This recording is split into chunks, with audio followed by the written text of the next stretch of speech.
Hey there, Mango here. This is another story from the past, and it is about when I was with my friend Nancy at her house.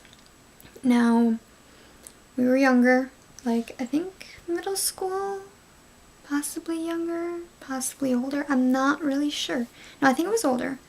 Anyways, it was when she was living in the basement of her parents' house, and it was an unfinished floor in there, so it was just uneven cement, and it was kind of like a makeshift room for her.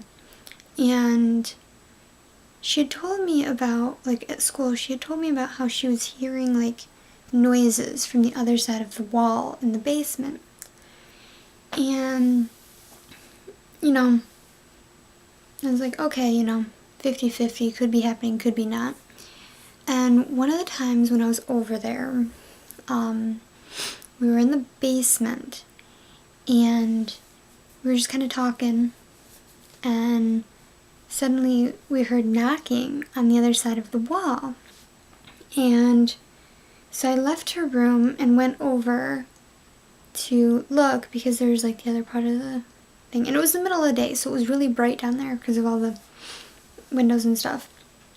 And the wall was just stopped there. There was no door. There was a chalkboard that was like attached to the brick wall though. It was like a laid brick, it wasn't poured cement or anything. And there was knocking coming from the other side of this chalkboard.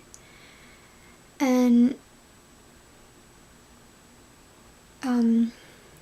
we realized that where this wall ended, like this was where the basement ended, it was not the full size of the house. And most basements are the same size as the house above ground. So there was a portion of it that had literally been bricked off. And I went closer to the chalkboard and like tried to peer around the edge or see if it was actually attached or just there or something.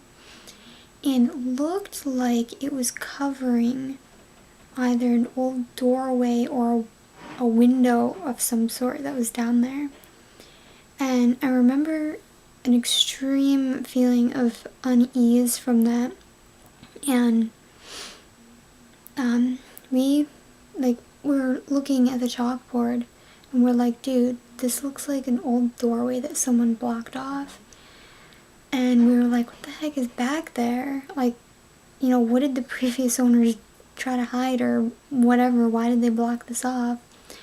And then more knocking came, like while we're right there, and we freaked out and ran out of the basement. But it was just,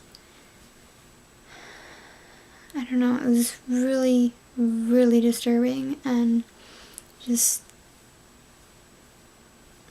we still talk about it, and we still wonder, like, what was actually on the other side of that chalkboard. She's since moved out, and so have her parents, but honestly, I don't, if given the chance, I don't know if I would honestly want to go back there just because of the extreme unease that I felt about it. It just doesn't feel safe to return and investigate whatsoever.